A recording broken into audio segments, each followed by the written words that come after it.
How we doing, traders? Welcome to Stock Market Movers. I'm excited to get into today's show. We got a lot to talk about. We got PPI report to cover, EIA short-term energy outlook. We got the WASD report out. We'll talk a little bit about that. Pepsico earnings, Intel, Philips, Cameco, Meta, SunPower, Dutch Bros, and I said it, the Dutch Bros is getting a little bit of a movement out there. We'll talk about inflation outlook and more. Stay tuned. We got a lot to talk about on today's show. And of course, we got guests like always. We want to keep you guys in the informational edge. We got Louis Navellier, chairman and founder of Navellier Associates. We got JD Hatfield back, founder, CEO, and portfolio manager at Infrastructure Capital Advisors. We got a lot to talk about on the show. If you guys have a question on the market, or maybe you guys caught a big mover that you want to find out why it's happening, let me know in the chat.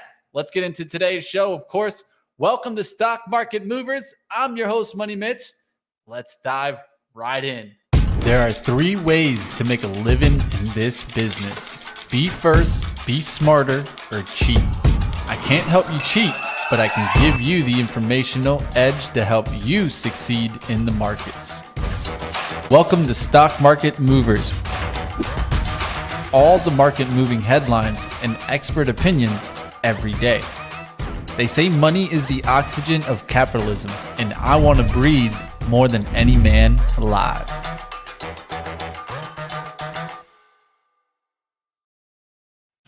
How we doing, team? Let's get into the markets. How we doing out there? It looks like it's a battle in the markets.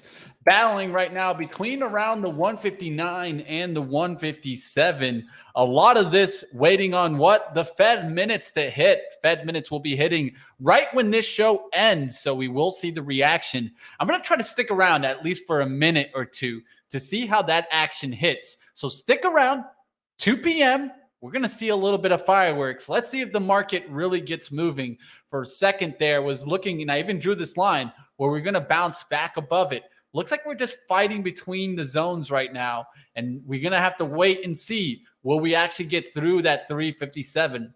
We really were up towards 361 in the pre-market, but got hit hard. Why did we get hit hard in the overall market? Well, that was clearly off of what? The PPI report, right? PPI coming in, and that's definitely important to catch the economic data. And the PPI for final demand advanced 0.4 in September, and goods both rise 0.4. Remember, the expectation was 0.2. Why was this higher?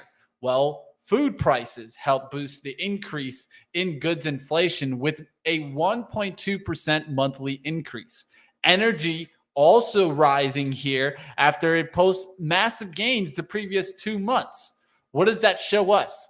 That still inflation in the two areas where we've been trying to knock it down, in energy and food prices, has not caused the reaction that we're looking to see. This shows me more and more that inflation truly has become almost engraved in the economy. It's going to be hard to really turn around inflation.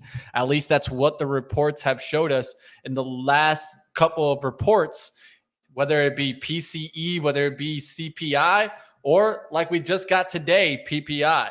Of course, tomorrow we get another report, right? The report that everybody in the media likes to talk about, which is the CPI report. We will see what happens there. Will it come hotter than 8.1? Or will it come lower? Will it come in light? I'll throw it to you guys in the chat. Let me know. Do you think that the CPI comes out hotter? Put hot in the chat. And if you think it's going to come out light, throw a light in the chat. I'd like to hear your opinion, and let's keep going.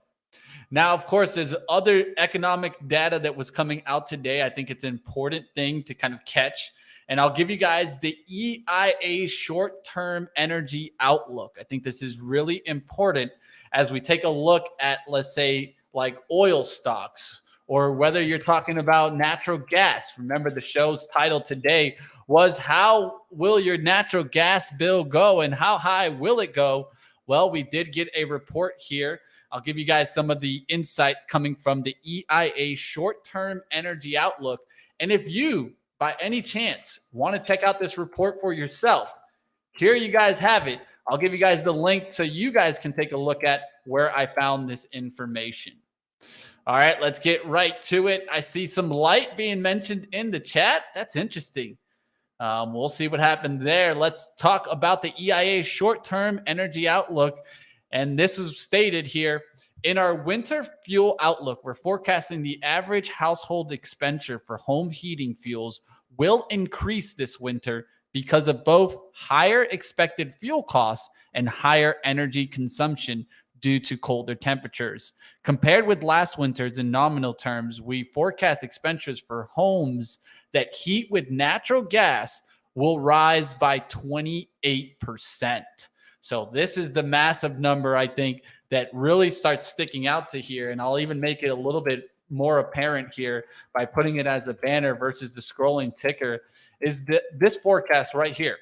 So that natural gas will rise by 28%, heating oil by 27%, electricity by 10%, and propane by 5% from October to March. So I want to keep on watch, of course, natural gas. We're going to keep on watch there to see what happens. But also electricity getting higher. How will that affect the consumer? I've been seeing it. I've been seeing that electricity price slowly start ticking higher. And you can try to think, well, maybe it's myself and that I'm leaving the AC on or I'm having it too low. No, the truth is electricity is getting more expensive, showing that high inflation isn't going away. We also got other news there, right? We got Brent crude talk. Let's talk about that. The Brent crude oil spot price in the forecast given averages at $93 a barrel in the fourth quarter for 2002 and $95 a barrel in 2023. So they're finding some kind of stability in between what we've been seeing in the oil markets. In the oil markets, and I'll put an oil stock up to kind of take a look at how those are performing right now.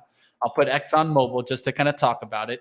The oil markets have been going between kind of that 80 dip and above the 100. So they're kind of calling in here in between. Kind of it's stabilizing around the 90s. And around the 90s, it makes sense for these companies to continue what?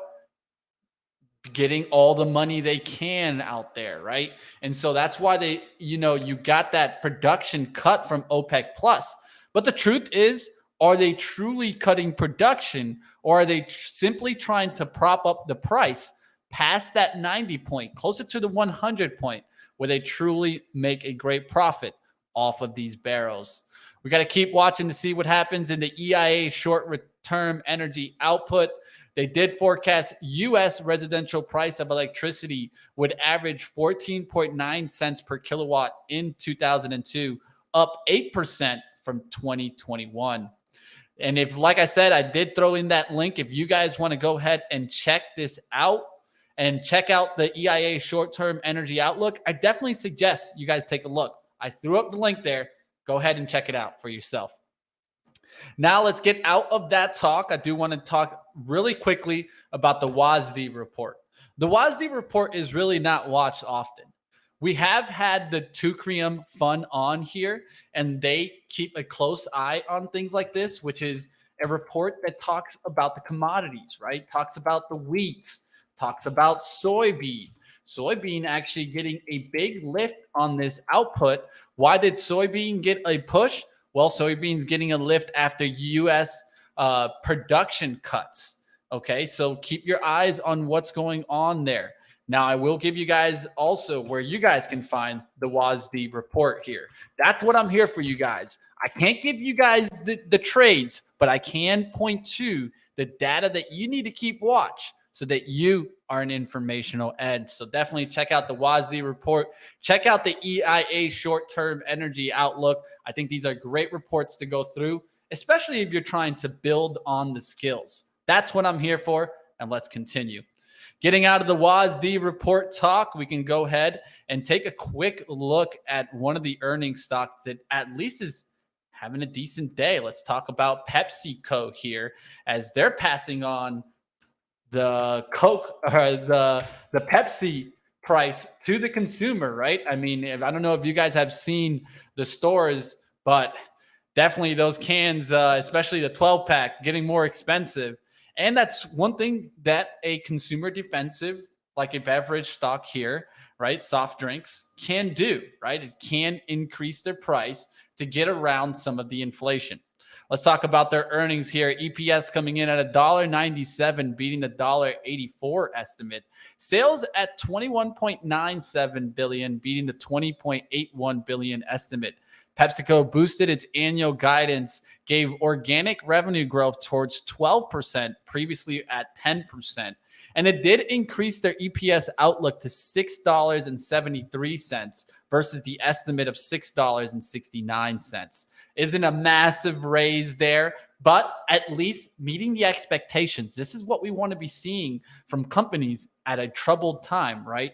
At least meeting the expectations. Of course, PepsiCo has a little bit more advantage. That's why I kind of stated that they can, just increase prices. And most of the time, we're still going to be paying up the price to get the Pepsi can. Now, this is definitely helping out some of the soft drinks today, and we'll talk a little bit more about these soft drinks when we get into what was hot today and what was not. Let's get out of the PepsiCo. There was another headline that really caught the attention out there, which was between Merck and Moderna.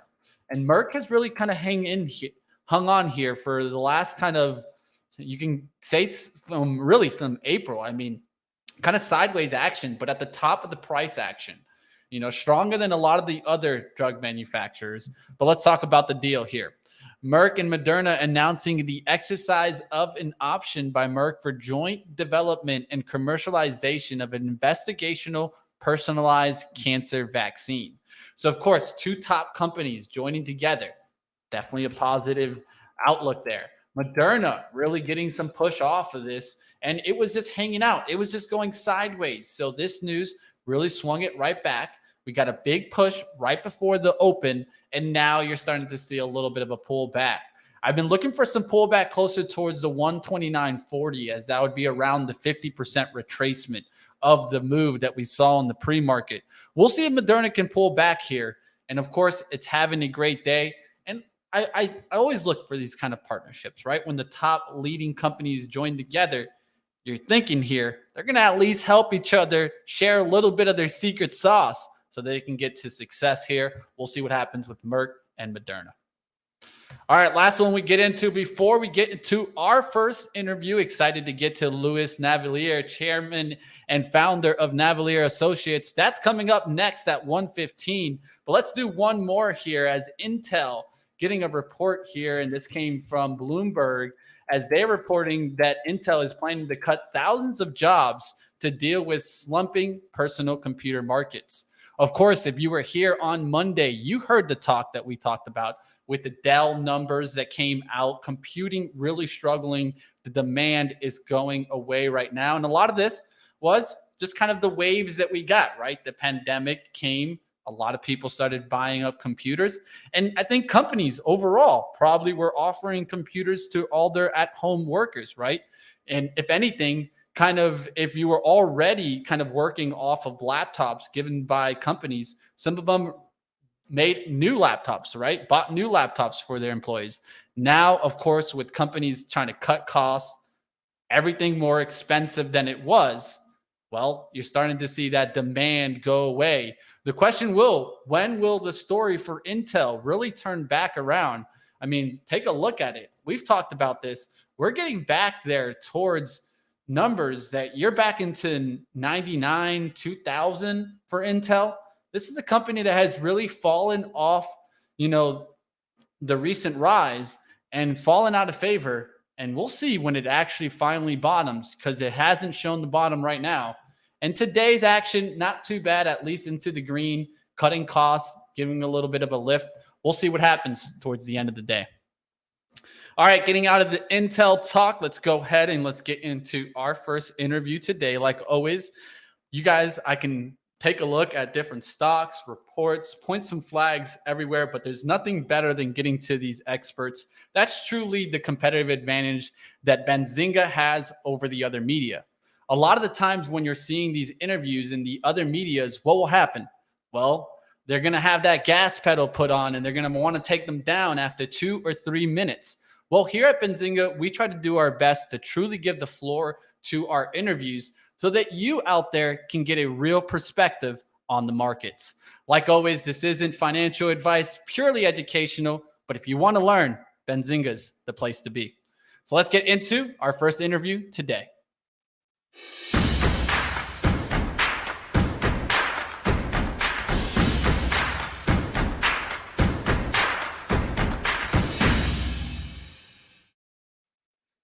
Luis Navellier, welcome back on. Chairman and founder of Navellier Associates. Welcome back. It's great to be here. Of course it is. And we're going to see what happens in today's markets. Of course, the minute's going to be coming out, but I just want to know your overall feel for the overall market.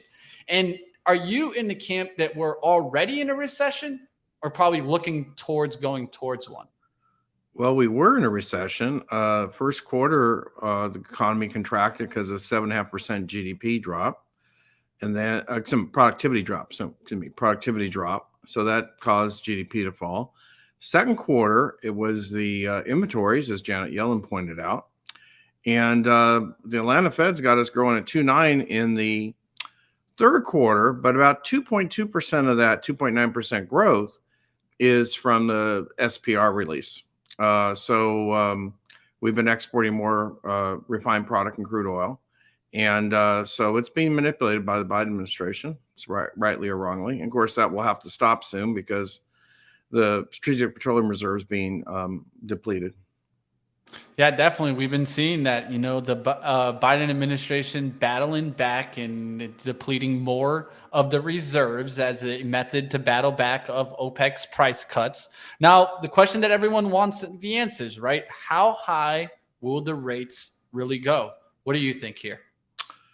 Well, I was in the camp they'd stop on September 21st, but then unfortunately market rates went up and they can never, ever fight market rates. And so I'm still in the camp. They'll do 75 in November, 6 days for the midterm elections, and then probably another 50 in December, and they'll be done. And they'll keep rates high. But we have a problem with bond yields going up around the globe. And you saw the problem with the Bank of England recently. The market had this incredible short covering rally last week because they intervened, and everybody's waiting for other central banks to intervene. Well, in the meantime, the Bank of England has tried to intervene twice in 24 hours, which is an act of desperation.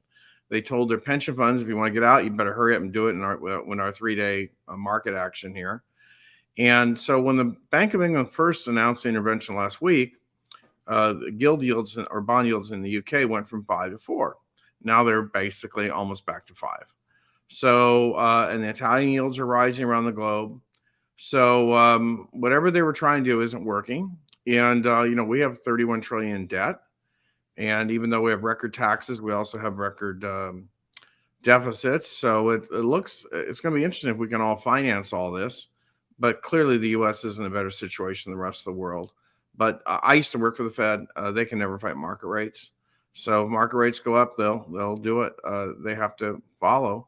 But right now, I think it's 75 and 50, and then they're done. Now, of course, we have the banks coming up this Friday, really trying to kick off the earnings season. Are you concerned about these banks or the earnings season coming up? Well, I don't recommend banks largely because I'm an ex-banking regulator, but I also know too much. I was involved in the late 70s and 80s when the yield curve was inverted, and I was able to merge two money-losing banks together, but they would make money when I was done with them. So I used to help them get FDIC, FSLIC insurance. So I used to cook the books. So it scarred me for life, and that's why you never see a bank stock in any of my portfolios. But with that said, banks don't like inverted yield curves. And obviously, Jamie Dimon's in a piss poor mood right now. That's kind of scary. He's important because they have a lot of credit. They have a huge credit card business, JP Morgan. So we want to see if they're starting to increase their reserves. They expect a 1.5% default rate, but it might go up a bit. So, I think it's going to be a mixed bag out there with all the banks, and I don't want to own any of them. Now let's get into thoughts on the jobs market, right? We've been seeing that unemployment numbers really might not be telling the story about what's truly going on in the labor markets. We can take a look, maybe if it's that the workers just aren't getting filled, but there's workers out there and they're having trouble filling the jobs. Tell me a little bit about what you're seeing here. Well, that's why the Fed can raise rates, because they have an unemployment mandate, and the unemployment rate fell last month because the workforce shrunk. So I guess we're all getting old and putting ourselves out to pasture, but clearly there's an issue with some of the new workers, and clearly they're not as productive as they used to be. I'm sure some people are much more productive at home, but other companies want them in the office. It's kind of tough to go to work. I was out west recently, and gas prices never fell there. The West Coast runs on heavy sour crude, and they're releasing lighter crude from the SPR, so they never benefited from the SPR release. And still $7 gas in California right now. So I don't know how anybody goes to work with those gas prices, and the electric bills are high there too. So even if you have an electric car, you're going to be up in your electric bill.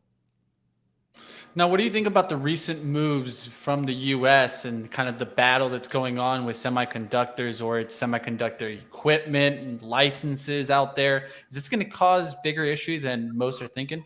Yeah, the Wall Street Journal has it today that KLAC and Lam Research cut off a Chinese a chip manufacturer that was making memory chips, and pretty basic chips like Micron makes. And they're basically trying to deny them any semiconductor manufacturing. I find it ironic that a lot of the best chips are made in Taiwan and nearby, and I'm sure China has spies at those plants. So we can try to cut China off, but again, I'm sure they have spies in Taiwan. Do you feel that there'll be some retaliation here and it's going to be trouble for tech stocks moving forward? Not right now, but I do think that the Xi's priority in China is to get his third 5-year term, and that's unprecedented. And of course, they're starting to meet right now, and hopefully it'll be appointed by the weekend. But they're using zero COVID to suppress opposition. You got to realize in China you go to withdraw money from the bank, and they don't, you can't take it all out, and then they dispatch tanks to squelch some protests. So Xi's got his own issues. I'll be very interested if he shows up at the G20 in November. It's in Indonesia. He probably will, but we really want to see if Putin shows up, which he may not, because Zelensky from Ukraine's been as a special guest. So there's a lot of interesting things going on. We're at a trade war with China. We're having a proxy war with Russia. Everything's escalated since the Crimea bridge was blown up. And, obviously we can stop Russia, but, it's a very dangerous balancing act right now. And, a lot of those missiles came from Belarus. So, you want to take out Belarus? I mean, it's getting to be a mess. And all I can tell you is oil is going to be $120 a barrel in the spring when demand goes up. That's one thing I wanted to ask you. You're pointing out a lot of the headwinds that I see also out there. What's the bull case for the market? Well, the bull case is earnings. Now, the strategists, the top-down strategists, were calling for a 5.4% decline in the S&P's earnings in the third quarter, largely due to a strong dollar impeding the multinationals. But you just saw Pepsico beat, so they're a multinational. They figured out how to make the bottom line. But even better, the analysts, which follow the individual companies, are estimating 2.4% earnings growth this quarter. So we'll probably be at 4 or 5 because the analysts are better than the strategists. But yeah, we're involved in more difficult year-over-year comparisons. Some of the multinationals like Microsoft have already warned. The techs are multinationals; they're not helped by a strong dollar. So that's going to be the biggest issue. But I think it'll go to whatever has the earnings. And obviously, the energy are going to have the best earnings for the next 2 quarters. Your best buy today is SQM. That's the big Chilean lithium company. The mining sector is down pretty sharply today. The Biden administration's retaliating against Russia. They don't want any aluminum from Russia. And so it took out the whole mining sector. So SQM, their earnings are forecast to be up 1,140%. So, and their sales should be pushing 300%. So last I saw, we got a huge spike in lithium prices. So let's go profit from it. Well, appreciate you like always, Louis Navellier, chairman and founder of Navellier Associates. And I will give you guys, check out the podcast that they have on Navellier Associates. I checked it out and I enjoyed it. A lot of great conversation. And in only 8 minutes, they touched a lot of topics. So check it out, guys. I'll make sure to throw up the link. Appreciate you coming on today, Louis. Thank you. Have a great one. All right, let's go ahead. Let's take a look at the market. And I got to say that SQM, that's one that I like also. I like the diversification that they have. That's really one of the things that I think is an important one with SQM, especially if you're looking for some kind of diversification play with lithium. This is one I'd keep in mind. All right, getting out of that first interview, let's keep going with the headlines. If something caught your attention, make sure you mention it in the chat. We can definitely expand the conversation. But until then, I'm going to keep moving forward. Let's get to the next one. Next conversation that we're getting to. We went through PepsiCo. We went through Merck and Intel. Now we'll go to a European company that got hit hard, and that's PHG. So this is Philips in Europe. I'll give you guys what happened here, and they got hit hard today. And you can see it's down there towards 13.15 and continued down right into the bell. A lot of this was trading on the European markets, but let's talk about what the news was. And here you have it. Shares down after the company said third quarter core profits would be down about 60% from a year ago. The company said it'd also take nearly a 1.3 billion charge against the value of its troubled respiratory care business. So there you guys see it. PHG taking another step down, and let's keep it going. The next conversation was all on the uranium stocks. So CCJ coming into play, and this one taking a hit after it, made a nice run in uranium and now coming down just as fast. Let's talk about what happened here. Getting hit hard downside as Brookfield Renewable Partners, BEP, will buy nuclear power equipment maker Westinghouse Electric in a deal worth $7.9 billion, including some debt. So I think this is all about, the market's really not appreciating acquisitions right now. They're not thinking it's the smartest move right now. Of course, that is why, because these companies are including some debt, like this situation, right? And if you're including some debt, what is that going to do? And where are you getting that debt? At a higher interest rate. That's why I think that this is coming into play. And BEP also continuing down here. You guys can see here, looks like it's trying to break down and continue down towards the 28 today. We'll see if it closes towards that. All right, time to keep going here. What's going on in the chat? I want to give some shout outs to the chat. I see you guys out there. MD saying SQM needs one more day on the daily and 20 RSI. I like the outlook. Richard in the house. Good to see you guys out there. Lido, what's going on? Looks like the market are in parking lot waiting for the CPI data. Can't blame you for that outlook. It seems like it right now. And yeah, Louis had a nice little bar in his office. I'm not going to lie. There's probably some good bourbons back there. I was looking at them. They look tasty. I love me a good bourbon. Can't go wrong there. How we doing out there? Ram, buy oil and gas. Not a bad outlook. Tesla, we'll take a look at it. Amazon looking bullish on the 1 minute, says Quantum. All right, let's take a look at what else is moving out there. Let's get out of the conversation. I want to get into what was hot and what was not, and then we'll continue with Meta, SunPower, Lyft we can talk about. Even do a little bit maybe of some Dutch bro talk. You guys know I like my Dutch bros. We'll talk a little bit about what I heard rumors out there. Maybe the parent of Taco Bell getting Dutch bros? We'll talk a little bit about that coming up. Let's get to first what was hot and what was not today. This is where we talk about the sector and industries that were moving. And of course, if you guys caught a stock that had a big move, let me know in the chat. I'll make sure to talk about it. All right, so what was hot and what was not? Let's take a look here. Energy leading the way to the upside, and it looks like we got the bounce that we needed. I take a look at WTI, right? I've been keeping a close eye on the front month crude. Right now it's at 87, and it's down about $2 on the day. But of course, we're looking to see if this can recover back into the 90s. The EIA outlook gave it a little bit of a bounce there. That gave it a little bit of some help, right? Right around 12, we got a little bit of a boost back up. Let's see if this can keep holding. XOM coming back there towards 98.57 after dropping towards yesterday's lows and recovering now. The big price for XOM, back towards 100. Needs to get back through that level if we're really going to get that breakout through the June highs of June 8th. So we'll see what happens there on XOM. Will it get that next step up? Will these oil stocks continue?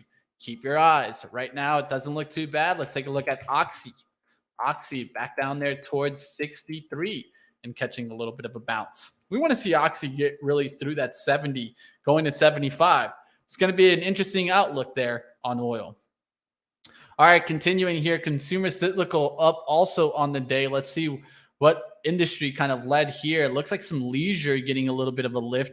I did see a raise on Norwegian Cruise Line. That felt brave to me, but let's talk a little bit about that. I can give you guys that headline here. Let me grab my upgrades here. So UBS analyst Robin Fairley upgrading the shares of Norwegian Cruise Line to a buy rating and citing improved booking and occupancy rates. So there you see it. Norwegian Cruise Line getting some lift off of the UBS upgrade. And I got to say, that was a brave one there in Norwegian Cruise Line. I don't know if I agree with it, but hey, they see something that I don't. So we'll see what happens there. Norwegian Cruise Lines. Also, I'm thinking that Carnival's up on this news. You got also Royal Caribbean getting a nice little lift. We'll see if these stocks can hold. At least it's a good outlook there given by the analyst. All right, getting out of what was hot and what was not. We still got a couple more we can talk about this. We're going to keep going here. Utilities are actual stocks that are down big and continuing to come down. XLU could not hold on. I was thinking maybe we get back into the channel. Maybe we can get back there. We had a little bit of a bounce. We caught a sideways there on Monday. It was actually the leading sector on Monday. And boom, gets hit again, leading to the downside. And truly now breaking out of that channel, right? The XLU utilities finally letting go here. And you could take a look at some of the leading stocks like Duke. Look how this has changed in the last couple of weeks. Hard downside action. NEE, Nextera Energy, hard downside action. Even the one that I liked, Excel Energy. I played this when it was at the top of the range. Look at this, right back down there. It just can't hold right now. Even the utility stocks not being able to hold. All right, let's keep going here.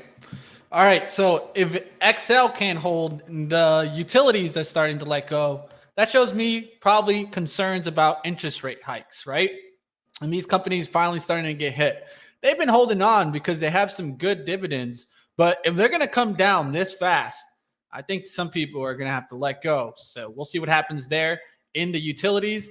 XLU showing us that, hey, we're making that push down, broke through the pattern there. We're going to see if it recovers.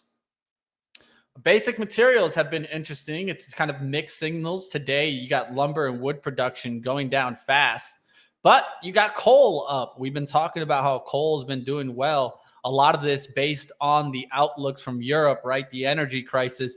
Gonna have to burn a lot of coal to keep the furnaces on. And I mean, even here, we got our outlook, right? The EIA outlook giving us some insight into what's going on. Natural gas rising by 28%, oil by 27%.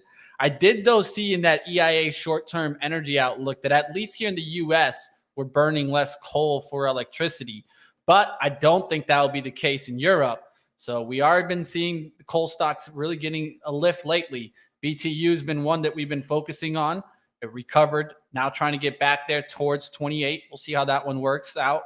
AMR has been one I've been talking about recently. really starting to push back. We'll see if it can get there towards the 170.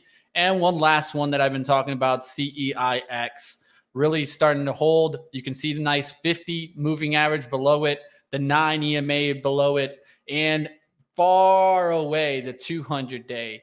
And it just shows me, let's maybe stick to the stocks that have stayed strong here.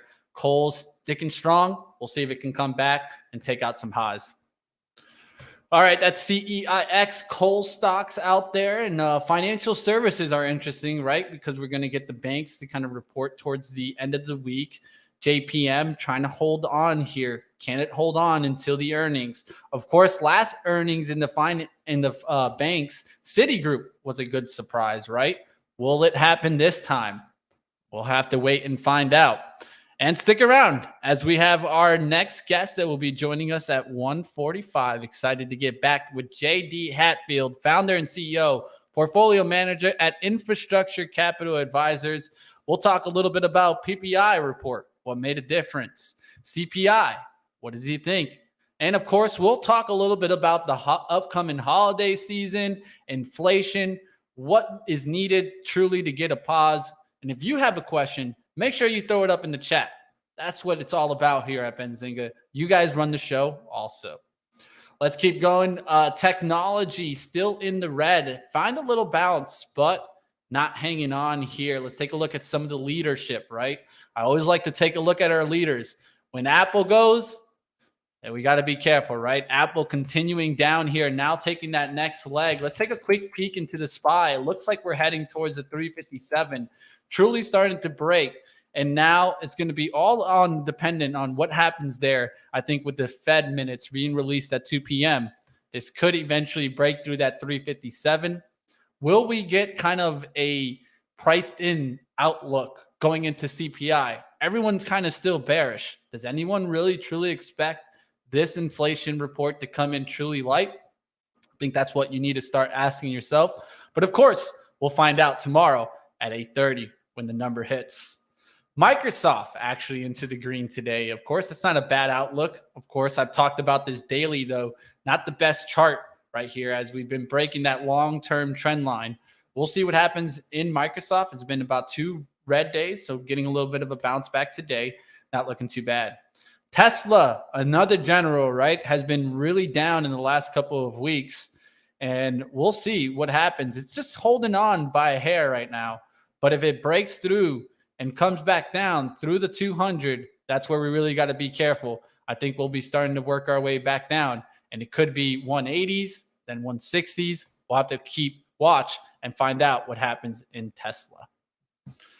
All right, let's see what you guys are talking about. Bros upgraded by JPM. Yes, I did catch that, Bros. I was going to get into a little bit later, but Sydney, since you want to talk about it right now, I don't mind getting into it. Let's talk a little bit about this one. So there's a couple of rumors out also on Dutch Bros that I'll kind of fill you in on. And of course, nothing confirmed, so keep watch. But JPM Morgan did upgrade Dutch Bros from neutral to overweight. And I did catch a rumor out there that 7 Chain's owner of Taco Bell could buy, as the company's CFO tells investors it's looking to make another acquisition. Dutch Bros is mentioned in the report by Business Insider. So keep watch. We'll see what happens. I don't think they'll really go after Dutch Bros, but it could happen, right? Why not? And this is definitely a company that I want to see come back. You know, I think Dutch Bros will eventually make its way back. But what caused Bros to really start breaking down was their earnings. And what did they say in their earnings? They had higher costs because of inflation. Of course, you know, paper going up, all their products that they use, and wages, that wage inflation, battling that. When inflation truly comes back down, I'll definitely take a look at a company like Bros. I like the experience. I like the business, the story, the outlook. Maybe they need to change their franchise opportunities out there. If you take a deeper look into Bros, it's pretty hard to get a franchise right now. And I think that's not a benefit long-term for investors. But hey, it worked for Chick-fil-A, right? Being picky with their owners. So we'll see what happens in Dutch Bros. Of course, you guys seen it. I like the coffee, and I kept a little cup They don't have these in Charlotte anymore. It's more in the West, but I do think it's a great coffee. All right, let's get out of the bros talk and let's continue going with other headlines that are in the markets. I'll take down what was hot and what was not. Let's go towards another headline. Lyft yesterday coming with a lot of news, right? The Department of Labor really getting after it. Let's take a look at Lyft, how it's trading today. It is getting a little bit of a bounce back. I did see comments from Lyft trying to battle back here. They said that there's no immediate or direct impact on the Lyft business at the time of this new Department of Labor proposed rule. The new DOJ rule does not reclassify Lyft drivers as employees. New DOJ proposed rules does not force Lyft to change business model. This is what I was questioning yesterday. Would they have to change their business model? Would there be new announcements to those changes? Well, it looks like Lyft says there's no immediate or direct impact on the business, and getting some lift on this, pun intended, We'll see what happens there in Lyft. Will they come back? Uber also coming back a little bit today. They got pounded on yesterday. And it just goes to show me that I've talked about it. With Uber and Lyft, I'm just not sure I want to be an investor in these types of companies. The growth outlook, where is it truly? And for me, the only thing that makes sense in the long run for Lyft and Uber is when we actually get the robo-taxis. And how long will that take? Well, I just don't see the upside in these. But if you're an investor, to each his own, right? We'll see what happens in Lyft and Uber. All right, getting out of the Uber talk, there was some reiteration there given by SunPower as they put out their press release about what's going on with GM. Of course, SunPower has been battling back even short reports. This is a company that I like for seasonality play. That's what you guys are seeing in these box here. I like the seasonality into August, going into December and November. But you can see here, we had that nice August lift, and it got a hard turnaround going in October. So unless we see a turn in the trend right now, I think you got to be careful, especially that 200-day. If we can recover it, it won't be looking too bad. 1977 right now on the daily. Can we get back above and get towards the 20? Because right now, SPWR heading down and continuing down. Of course, this was an kind of a mention with their partnership with GM. They're going to provide backup energy to home. SunPower named preferred EV charger installation provider and exclusive solar provider. I think in the long run, this helps SunPower, but right now it's not causing an effect on the price. We'll see what happens there in SunPower and GM Energy. How's GM doing today? Getting a little bit of a pushback after that mention yesterday. Hanging on there. We'll see what happens. General Motors. All right, getting out of that talk, we can go ahead and get right towards our interview. And of course, we're going to watch the economic data that comes out. Today, we got PPI, Thursday, CPI, Friday, retail sales. Interested in seeing that number. I know a lot of people are paying attention to CPI, but I also keep in mind what's going to happen on Friday with retail sales. Let's get right into our second interview. I want you guys out there, hit the like button. Show us that you guys appreciate today's show and all the information you're getting right here on Stock Market Movers.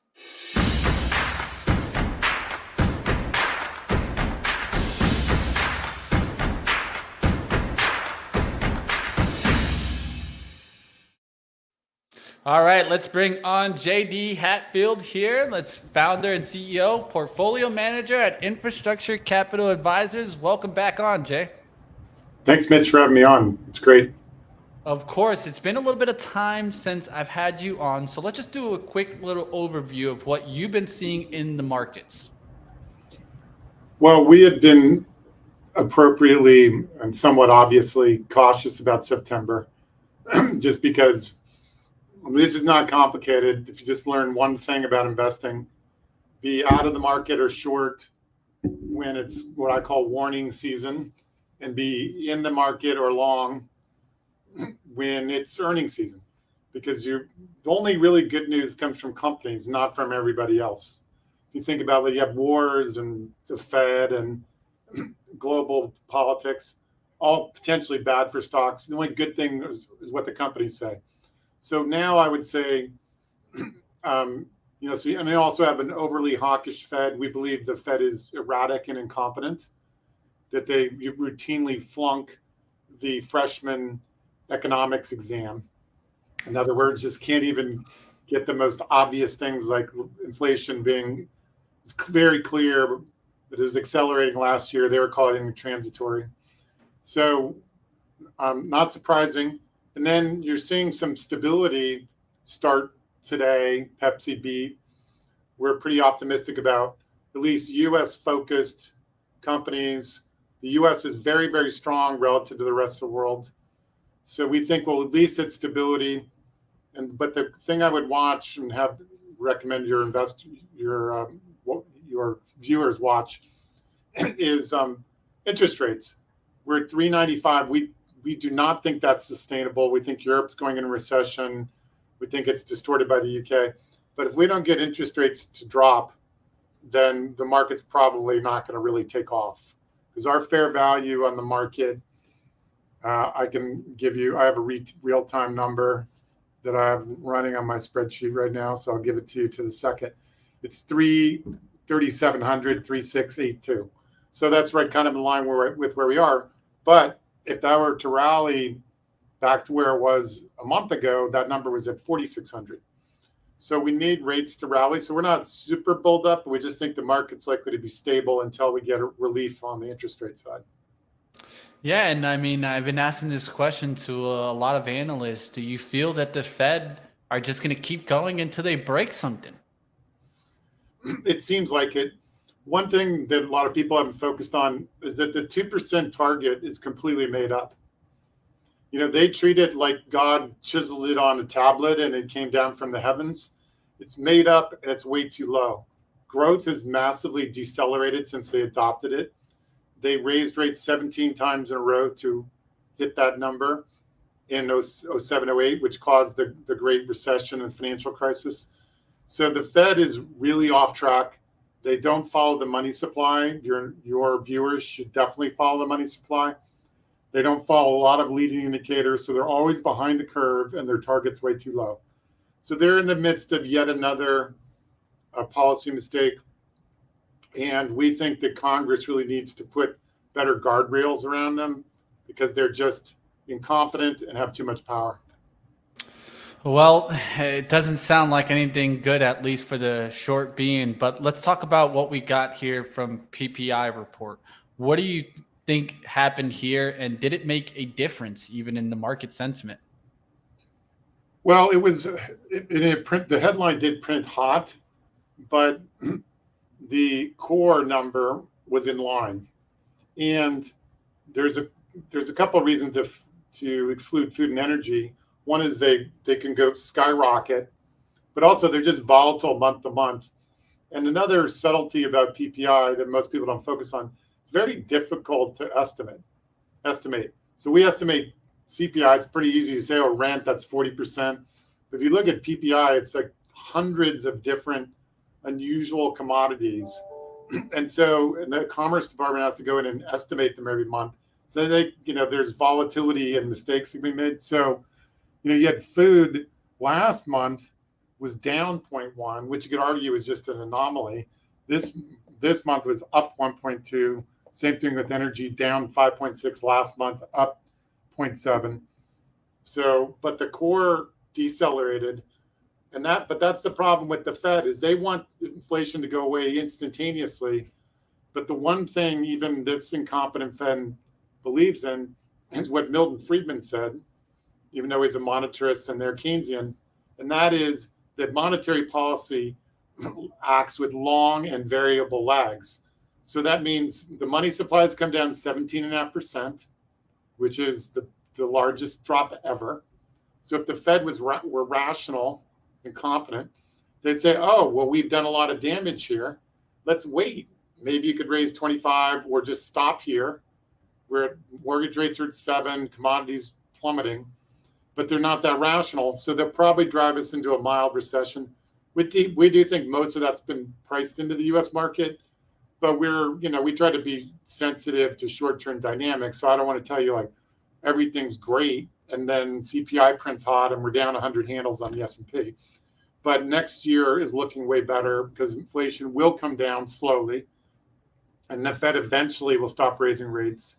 Europe's likely to crack, which will lower rates, and we could have a pretty big rally, but maybe not till next year. So we just don't want to get ahead of ourselves because we don't want to be like Jamie Dimon and give you all these weird scenarios, but you got to go and show up and trade every day. Yeah, it's troubled, especially with the volatility that we've been getting. At what level do you feel inflation truly needs to get for the Fed to at least take a pause? Well, I think that they just need to see the trend because they're focused on, they're terrible forecasters, so they forecast based on lagging indicators. But we're not super bulled up about. We were hopeful that PPI would print better than expected, printed more in line. A lot of month-to-month noise, so I wouldn't bet a lot on any one month. CPI is a lagging indicator, so we're not super bulled up. It'll print. You could, because there's just a lot of volatility. So that's a risk factor tomorrow. But I think the Fed needs to see, the core CPI just starting to trend down pretty dramatically, certainly below the 8.1%.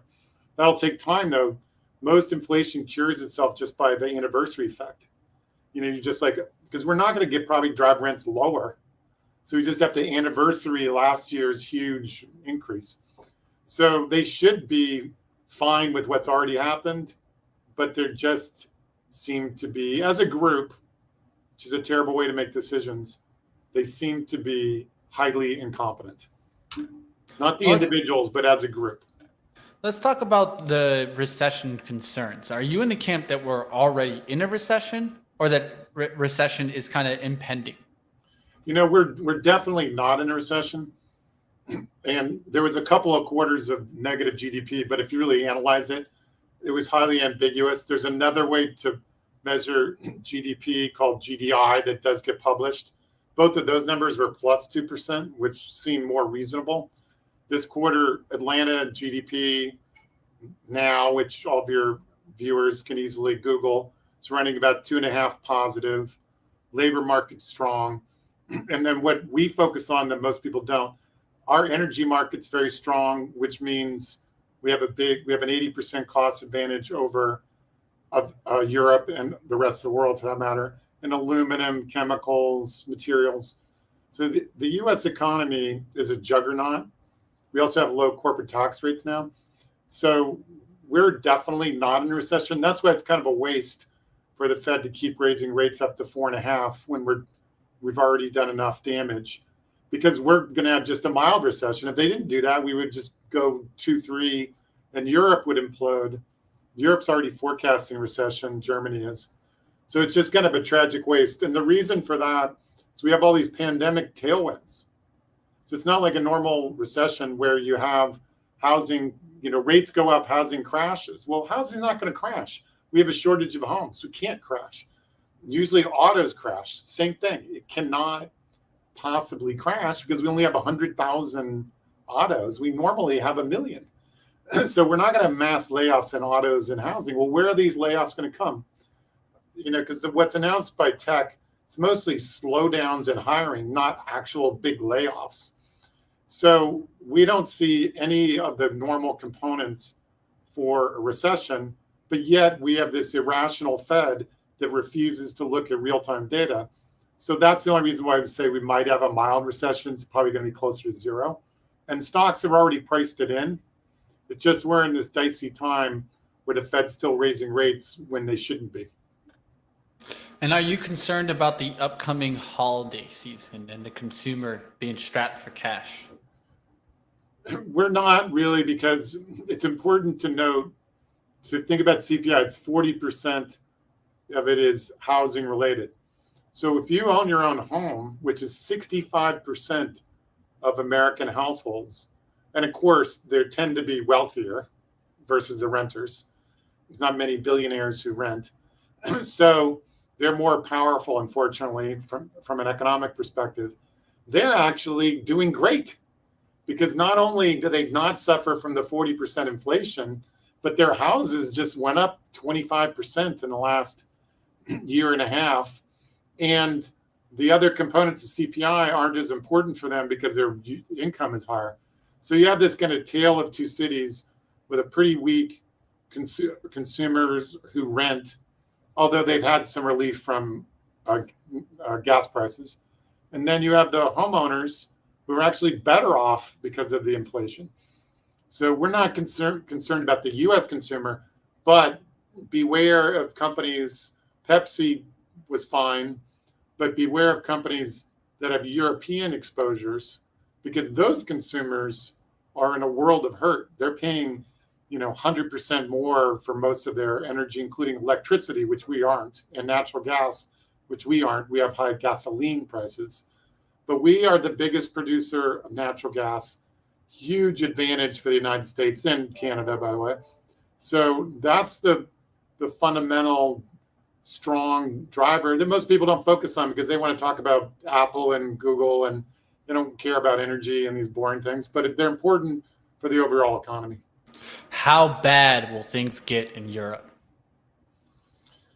Well, I think they go into what depends. Our Fed is really breaking Europe, so we shouldn't really get that upset about it. But if you're in Europe, you should be, apoplectic, and they are, like IMF, World Bank, everybody's complaining about the Fed.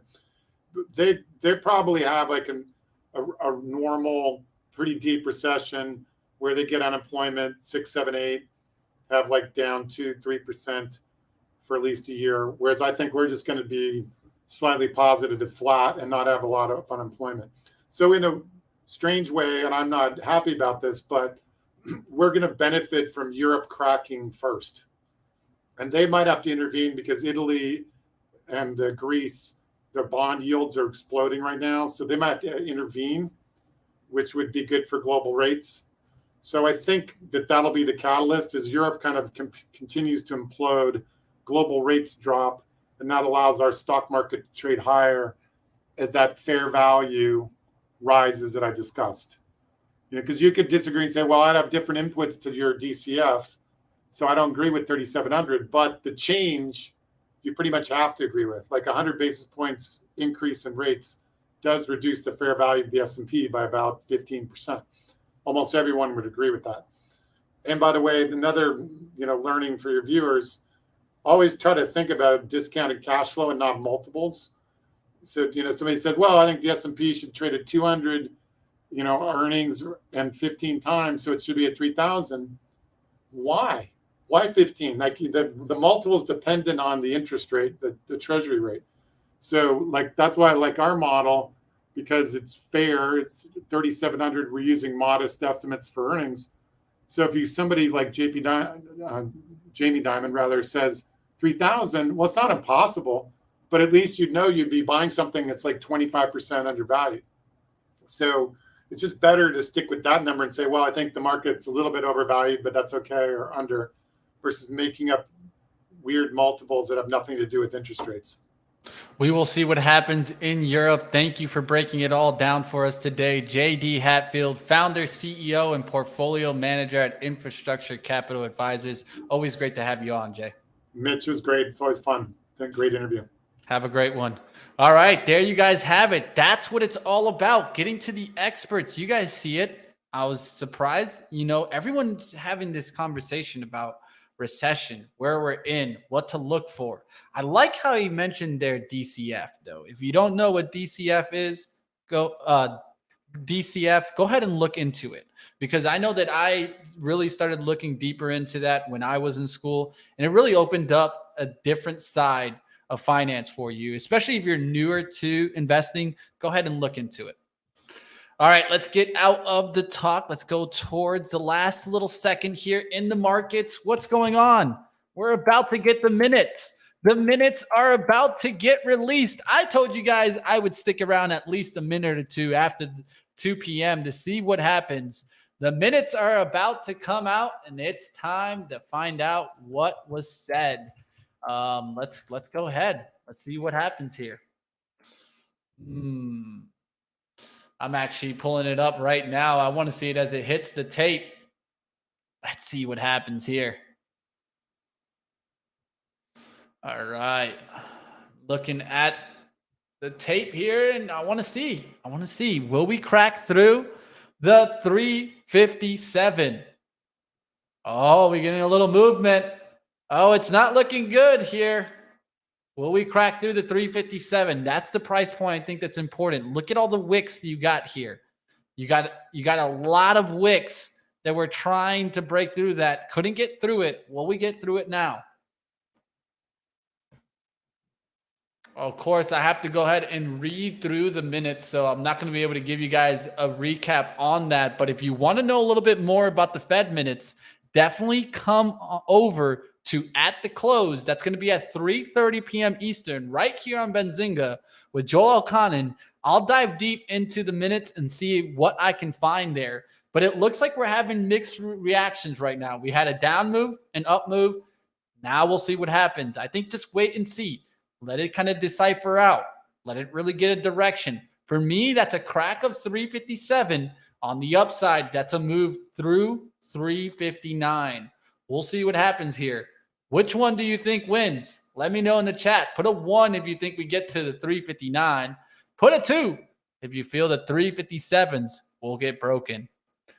All right, like always, traders, keep working on your skills to develop what you need. And like always, I will be here to try to get you all the headlines and, of course, get to the expert opinions to keep you an informational edge. We'll see what happens there. Looks like we're getting some 2s to come on through. Easy said the dollar falling on this. Definitely need to keep watch what happens here. Of course, we will talk all about this on At the Close coming up at 3:30 p.m. Eastern. Don't miss that show with Joel Elconin. I'll see you next time right here, Stock Market Movers. We got a great show for you tomorrow. We will actually get a bowling company on, Bolero, tomorrow. Having a good day today. We'll talk about a SPAC that hasn't gone really down. Whoa, we'll talk about it. Bolero. Don't miss that tomorrow. Let's take a look at the SPY right now. It is getting a little bit of a bounce. Coming back towards the VWAP. Going towards the 359. See what happens here. The battle's on between the Bulls and the Bears. All right, team, like always, we'll see you next time right here. And stick around, like always. At the Close, we'll come up at 3:30. And tomorrow, don't miss our New York Stock Exchange tour. Want you guys to go ahead and check it out. Of course, like always, we're going to keep getting to the next level here at Benzinga. And one of the things that we wanted to do was a New York Stock Exchange tour. The day in the life of what happens on the floor is so important. And we did this on a Fed day when these minutes were actually going on. So if you want to check that out, definitely check out our little trailer here. And that'll do it for me today. I'll see you guys a little bit later on At the Close. And don't miss the tour release that will be tomorrow, Thursday, 10:45 a.m. Eastern, right after live trading. You guys can hop on in after your trading action and come get some entertainment right here, Benzinga.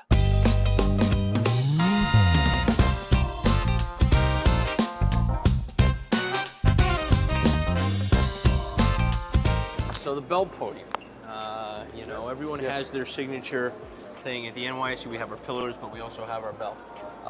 And every morning at 9:30, before that bell rings, the executive team or the celebrity guest, if we have a celebrity guest, we sometimes have them. Serena Williams just rang the bell a couple weeks ago to commemorate her last run in the U.S. Open. They'll congregate here under the bell. It's a nice photo op, but they'll learn that when they ring this bell, it opens markets worldwide. Even though we do trade pre-market, I know you probably trade pre-market too. The real quotes, the real depth markets are starting at 9:30.